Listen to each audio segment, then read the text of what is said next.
Kannur Anjarakandy dental medical college വിദ്യാർത്ഥി നിതിൻ രാജിന്റെ മരണവുമായി ബന്ധപ്പെട്ട് കഴിഞ്ഞ ദിവസമാണ് ലോൺ ആപ്പിനെതിരെ പോലീസ് കേസെടുത്തിരുന്നത്. നോയിഡയിൽ നിന്നാണ് ആപ്പ് നടത്തിപ്പുകാരെ Kannur city cyber crime police പിടികൂടിയിരിക്കുന്നത്. ഇൻസ്റ്റന്റ് ഫണ്ട്സ് എന്ന ലോൺ ആപ്പ് നടത്തിപ്പുകാരായ ഉത്തർപ്രദേശ് ഖാസിയാബാദ് സ്വദേശിയായ ഋഷികേശ് തിവാരി, ഉത്തർപ്രദേശ് സ്വദേശിയായ പ്രശാന്ത് ഖേവൽ, ഹരിയാന ഫരീദാബാദ് സ്വദേശിയായ പ്രകാശ് ജയ് എന്നിവരാണ് പിടിയിലായിരിക്കുന്നത്.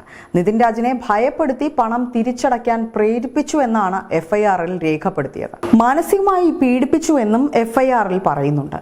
ചക്കരക്കൽ പോലീസ് സ്വമേധയാ കേസെടുക്കുകയായിരുന്നു. ലോൺ ആപ്പിൽ നിന്ന് അധ്യാപികയായ ലതയ്ക്ക് ഫോൺ കോളുകളും വന്നിരുന്നു. തുടർന്ന് നിതിൻ രാജിനെ പ്രിൻസിപ്പൽ ചേംബറിൽ വിളിച്ചു വരുത്തി ചോദ്യം ചെയ്യുകയാണ് ഉണ്ടായത്. ഇതിന്റെ ദൃശ്യങ്ങളും ഇപ്പോൾ പുറത്തു വന്നിരിക്കുകയാണ്. ആ സംഭവത്തിന് തൊട്ടു പിന്നാലെയായിരുന്നു നിതിൻ ആത്മഹത്യ ചെയ്തത്.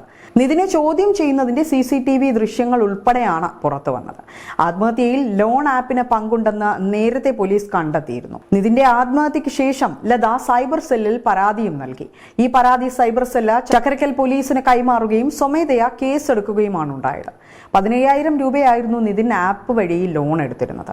തിരിച്ചടവ് മുടങ്ങിയതിനാൽ ആപ്പിൽ നിന്നും സമ്മർദ്ദമുണ്ടായെന്ന് എഫ്ഐആറിൽ സൂചിപ്പിക്കുന്നുണ്ട്. അതേസമയം നിതിന്റെ മരണത്തിൽ ആദ്യം കേസെടുത്ത ഡോക്ടർ MK റാം, സംഗീത എന്നിവർ ഇപ്പോഴും ഒളിവിലാണ്. ഇരുവരെയും നേരത്തെ തന്നെ കോളേജ് സസ്പെൻഡ് ചെയ്തിരുന്നു. റാമിനെ മാനേജ്മെന്റ് പുറത്താക്കുകയും ചെയ്തതാണ്. രക്ഷിതാക്കളുമായി മാനേജ്മെന്റ് പ്രതിനിധികൾ നടത്തിയ ചർച്ചയിലായിരുന്നു ഈ തീരുമാനം. അതേസമയം കഴിഞ്ഞ ദിവസം അധ്യാപകരായ ഡോക്ടർ MK റാമും ഡോക്ടർ സംഗീതയും കേസിൽ മുൻകൂർ ജാമ്യാപേക്ഷയും നൽകിയിരുന്നു.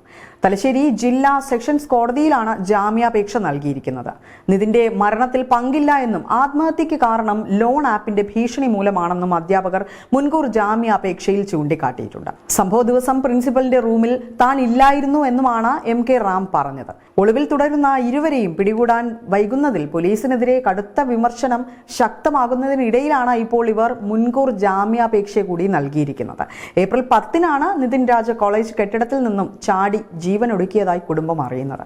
വകുപ്പ് മേധാവി റാം മാനസികമായി പീഡിപ്പിക്കുന്നുണ്ടെന്ന് നിതിൻ നേരത്തെ തന്നെ കുടുംബത്തെ അറിയിച്ചിരുന്നു. നിറത്തിന്റെയും ജാതിയുടെയും പേരിലായിരുന്നു അധിക്ഷേപങ്ങളിലധികവും. ഇന്റേണൽ മാർക്കുമായി ബന്ധപ്പെട്ട തർക്കങ്ങളും ഉണ്ടായിരുന്നു. പല ഘട്ടങ്ങളിലായി നിതിനോട് വൈരാഗ്യവും കാണിച്ചിരുന്നു. കോളേജിൽ നേരിടുന്ന അധിക്ഷേപങ്ങളെക്കുറിച്ച് കുട്ടി വീട്ടിൽ പറയുകയും കുറച്ചുനാൾ വീട്ടിൽ വന്ന് നിൽക്കുകയും ചെയ്തതാണ്. അതിനു പിന്നാലെയായിരുന്നു നിതിന്റെ ആത്മഹത്യ.